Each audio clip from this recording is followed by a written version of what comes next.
So a couple years ago, there was a documentary series on Scientology. And non-religious people were really into calling it a cult, which it is. It's a cult. I didn't understand, though, why they were so outraged by this cult. I watched it and I was like, I thought that's what you guys believed.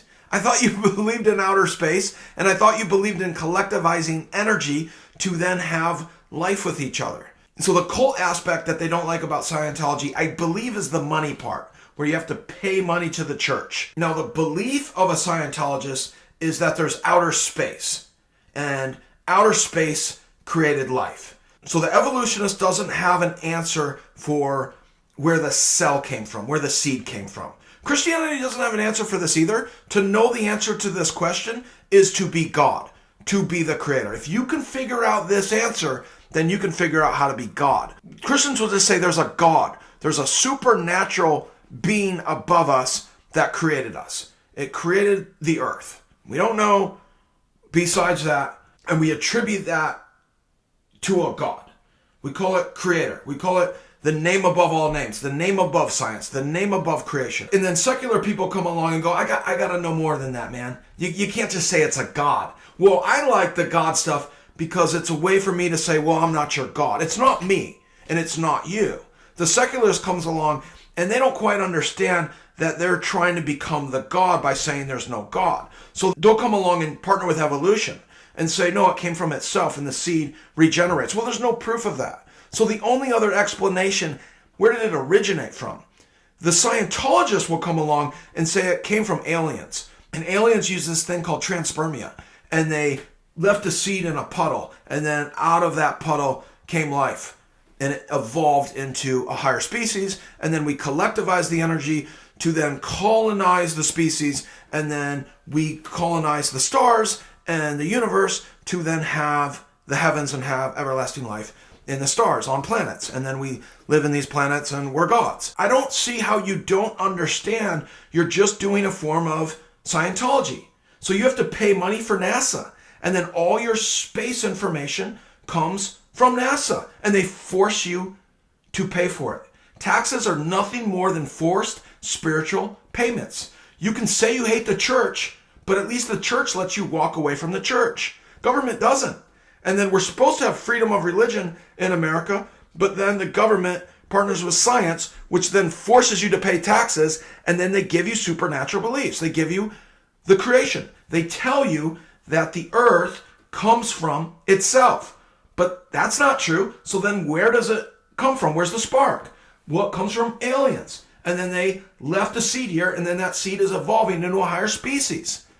And they all seem to think that outer space has something to do with our lives. These Globers will tell you that the cell phone has something to do with outer space. Global Position Satellite comes from satellites. No, it doesn't.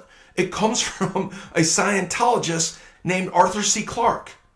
So 10 years before satellites came out, Arthur C. Clarke, a science fiction writer and a Scientologist, created satellites in his books. L. Ron Hubbard is the founder of Scientology. He was a science fiction writer. And they believe in outer space, and they believe in colonizing outer space, which is what Globers believe. They believe that NASA is going to go to the moon in like a year or two, and then from the moon we're going to go to Mars, and then we're going to colonize space. We're going to leave our seed there. We're going to do Panspermia. How's that not Scientology, guys? How are you Globers not Scientologists? How do you not see that a cult has stolen your energy? If I tell you the earth is flat, you're going to go, what about cell phones, bro? You can see satellites in the sky. They've stolen your energy, and they've stolen your minds. And you can't see it because you're in a cult. You don't know anything about your spinning ball earth. I'll tell you that the earth is spinning, and then they'll say because of inertia, you can't feel the earth to be spinning. And they'll hear the scientists say it all pretty, and they'll go, okay, yeah, all right. Whatever it takes for me to be the God. They don't seem to understand the concept of godhood. It's just an inevitable thing that we're chasing. God won't let you steal his power. To know the God, to see the God, is to become God. And then you'll think you're a God. You can't be in the presence of God. He's just too powerful. You'll just want to steal his power because you're made in his image. You're made in his likeness. You're made to be a creator. All he does is reflect a piece of his energy to you. And then if you don't reflect it back to him, What do? You use pieces of the creation to mirror it back to yourself. Your blood has magnets in it, and that's what you do. You mirror. And the earth is the center, it's the stage. And that's all we do. And if you want to be the God, then you're willing to partner with certain mirrors. And like vampires, they have stolen your blood because your blood's a magnet. So they're getting you to magnetically follow their spirit. Their spirit is saying, hey, look at these pictures. There's outer space. It's the heavens. The word heavens just means waters.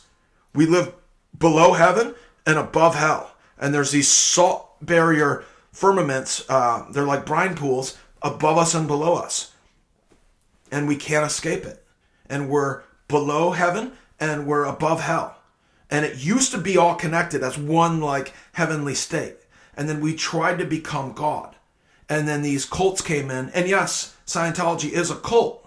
And they promise their members movies, and they promise them fame, and they promise them glory if they give them money. But NASA does too. Support NASA, wear the t-shirt, and you're going to be famous. The actors now go on the NASA feeds and go, that's so great, that's so great, I can't believe you're in outer space. And the astronauts are actors. It's really just a form of Freemasonry. Freemasonry believes in building temples. So they do plays to then project energy. So the first ritual is they give a guy the secrets of existence. They give him the secrets of life. And then they kill him, and then he comes back to life, and then he goes through the journey to get the secrets of life back. But you can't be the source. You can't be the original reflector. That's the God. The God's the original reflector. He's sitting above the North Star, and then he's powering the sun, moon, and stars, and then those sun, moon, and stars are powering our memories. And then instead of beaming it back to a God, we try to beam it back to ourselves. And most people don't do it all the time. And then the government comes along and tries to get you to do it through their mind control program. And then every once in a while, these big cults come along and they say, come join my church. And NASA's nothing more than a Scientologist church. You pay for it. They tell you about outer space, and they tell you they're cultivizing outer space. And if you give your energy to it, you've joined the cult. You're nothing more than Scientologists. I don't see how you guys can't see this. But then I can. You're hypnotized by it because you're in a cult. They got your minds, then they get your heart to get your spirit.